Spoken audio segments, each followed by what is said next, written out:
Because if you grew up in a Mexican family just like I did, in lots of our Mexican families, one thing we lack is signs of affection. Whether it's saying I love you, whether it's showing it, it's very common for our families to not show that.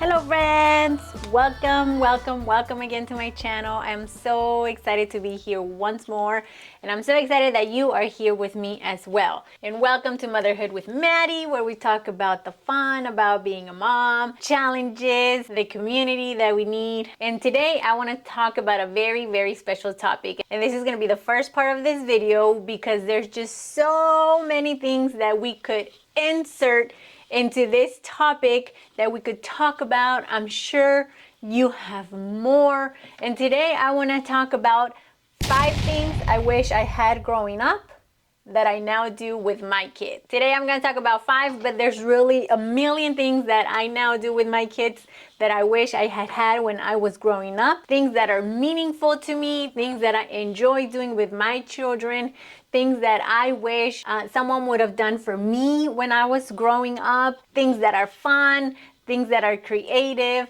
but also things that are important for the growth of a child. And really what I want to talk about is breaking cycles that we grew up in that probably shape the way we think, the way we are, the way we see things. And I want to focus on breaking those cycles that probably caused us trauma or that caused us insecurities, anxiety, so many things that might have been different. If you think to yourself, if someone had done that for me, maybe I wouldn't be going through this struggle. Because I can say for myself that there were a lot of things that I needed growing up that now I do with my children, that I can see a difference in how they respond to me. Growing up, I didn't quite understand the relationship between daughter and father. It was very difficult for me because if you grew up in a Mexican family just like I did, in lots of our Mexican families, one thing we lack is signs of affection. Whether it's saying I love you, whether it's showing it, it's very common for our families to not show that. And I can say that it was like that in my family. There were not a lot of signs of affection, so I didn't grow up with that. And that was one thing that I always said to myself, whenever I have kids, I want to show them that I love them, but I don't know how to because nobody ever hugs me, nobody ever tells me I love you. And that's the first thing that I want to talk about: physical touch.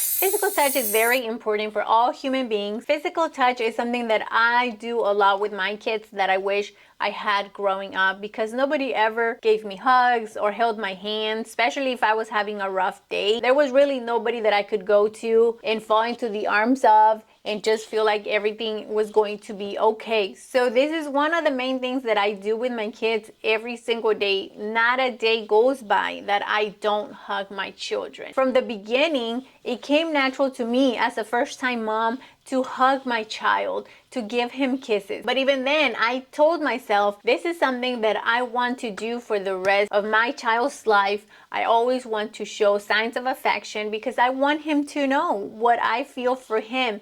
I want him to know that he is mine and that he can count on me. So not a day goes by that I don't hug them, that I don't kiss them, because I can understand the need for this natural response of showing love. So if you grew up in a household like mine where there was no physical touch, and physical touch comes hard for you, don't hesitate to just start little by little showing these signs of affection to your children that will ultimately lead you to have a closer relationship with them, because it is very important. The second thing I want to share with you is words of affirmation. Words of affirmation is another thing that I wish I had had while I was growing up, mainly because words is how we communicate. How do you communicate? With words. We tell each other how we feel, what we know. We express our love. We express our emotions through words. And growing up, one thing that I lacked was words of encouragement. There was nobody there telling me that it was okay, that I could do things, that I was capable, that I was able to. And that really led me to have low self-esteem, especially in high school, where there's a lot of peer pressure to meet certain expectations. And then when you don't, you feel inadequate. You feel unprepared. unprepared, you feel like you're not capable of. And I grew up with all of these sentiments just because there was nobody ever there to tell me, hey, you are worthy, you are capable, you are enough. There was nobody there for me. And although I never really had the opposite, such as you're not good enough or you're not capable, these thoughts did come into my mind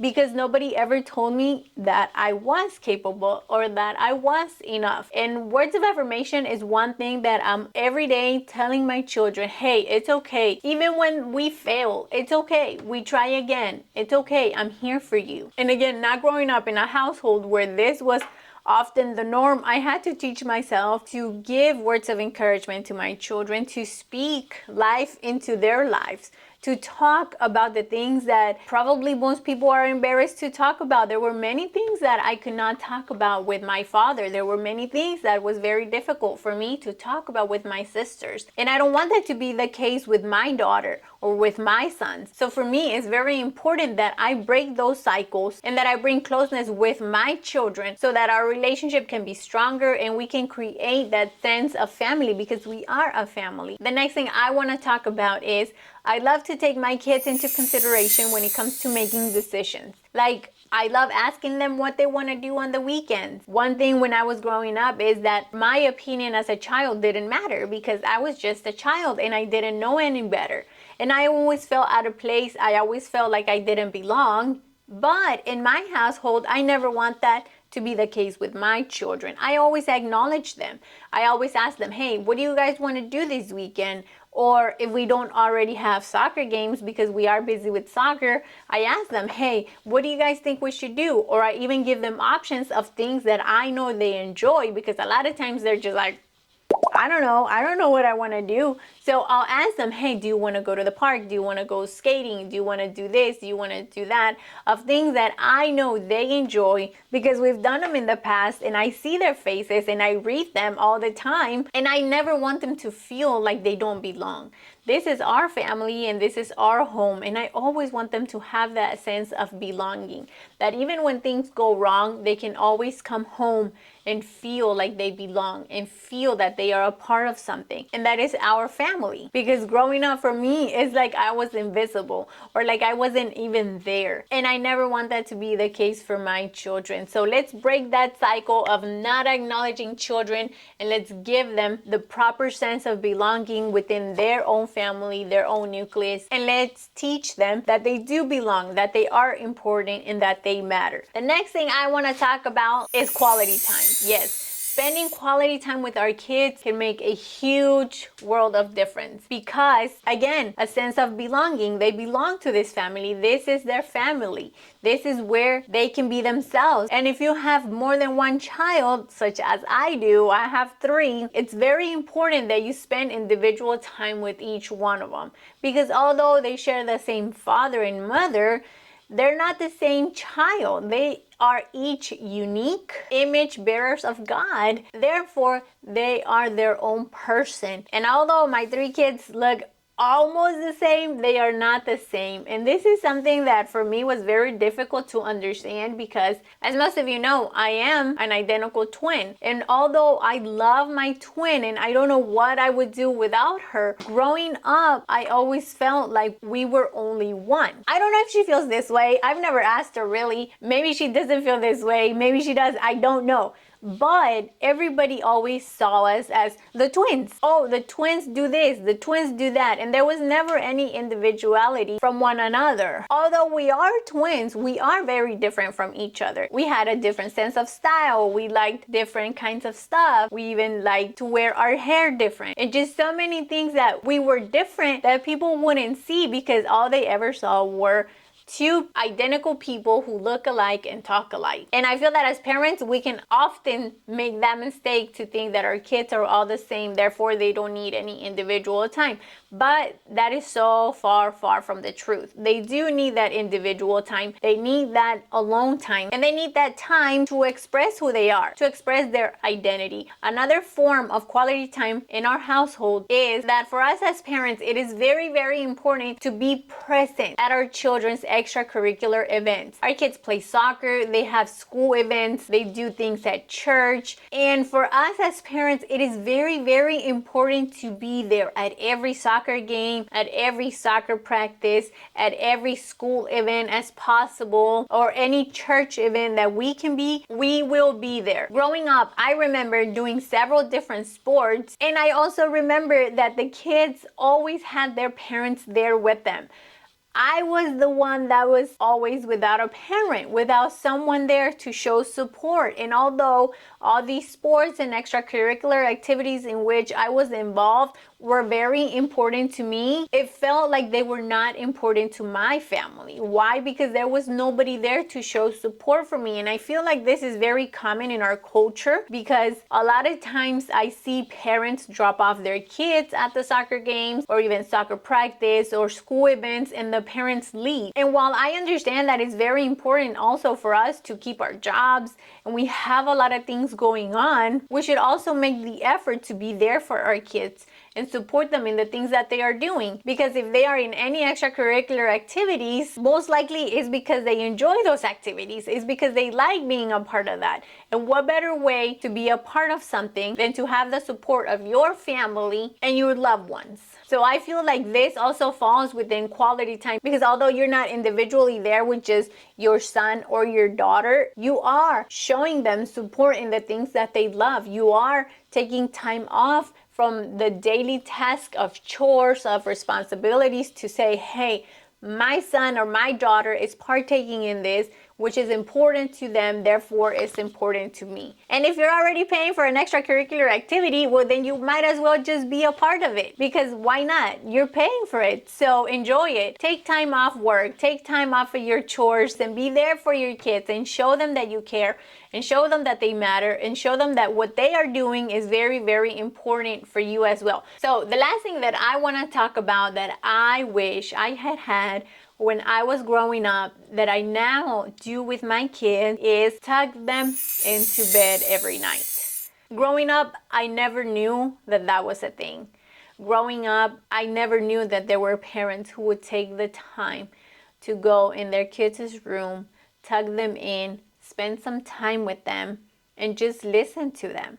And I have made it a habit for us as parents to take the time out of our evening to go and tuck them into bed, talk to them, pray with them, read with them. And I've came to realize that this is a very, very important time. If there is a night where I'm doing something and it feels like the night is running out, my children will remind me to go and tuck them into bed. And although I didn't grow up with this, or I didn't even know that it was a thing, the more and more I do it with my kids, the more and more I begin to realize the importance of this. And that is because every night before I go to bed, I make sure to take the time to sit down on their bed with them and listen to them. And I challenge you, if you probably haven't done this in the past, or you haven't done it too often, I want to challenge you as a parent to take some time and begin to build up this habit with your children. Take some time to tuck them into bed, and not just tuck them and leave, but also ask them how they're doing, ask them how they're feeling. Bedtime is not just the time before we go to sleep. It's really the time where our bodies are winding down, our brain is going into rest mode. But this is also the time where I have found out that my kids are the most vulnerable with me. This is the time when they share their concerns, their worries, they share their feelings with me. A lot of times they're going through stuff at school that they will not share with me during the day, but before we go to bed, they told me, hey mom, I want to talk about this with you. Why? Because the body is settling down, you're getting ready to rest, you're getting ready for the night, for some sleep. But for some reason, this is the time that I feel like they are the most vulnerable with me. Therefore, I get to know their hearts, I get to hear their hearts, I get to ask them questions about themselves individually and see where they're at. Because our kids also have pressure at school, and when they're not at home, or even at home, and a lot of times they would tell me, mom, today I felt pressured because I had to do this and I had to do that at home. And it gives me time as a mom to also reflect on the things that I am doing and the things that I need to work on, because I'm still learning. By listening to them, it's giving me an opportunity to reflect on myself and the things that I am doing and how I can improve to be a better mother. So take the time to tuck your child into bed. It doesn't matter if they're 2, if they're 5, if they're 12. Your child most likely will be open to the idea of you spending 5 minutes with them before bed, 10 minutes before, whatever time it takes you to just spend with them and hear their heart and hear how they're doing and get to know them a little bit more. Because although they are our kids, we must take the time to get to know them as individuals. So those are the 5 things that I wanted to share with you guys that I have implemented in my home that I didn't have growing up, and I feel like those 5 things have helped me to become a better mother, to raise happy and healthy children, and to continue to grow as a parent. So share with me in the comments, what are some things that you are breaking the cycle of, or what are some things that you do with your kids now that you wish you had growing up, and how they have changed you for the better? You can put that down in the comments. Also, don't forget to subscribe. You can follow me on my other social media platforms, and let's keep the conversation going. Let's talk more about things that we can do as parents to break the cycles, and let's keep moving forward. Thank you guys again for being here. I really, really appreciate you, and I hope to see you here next week. Bye.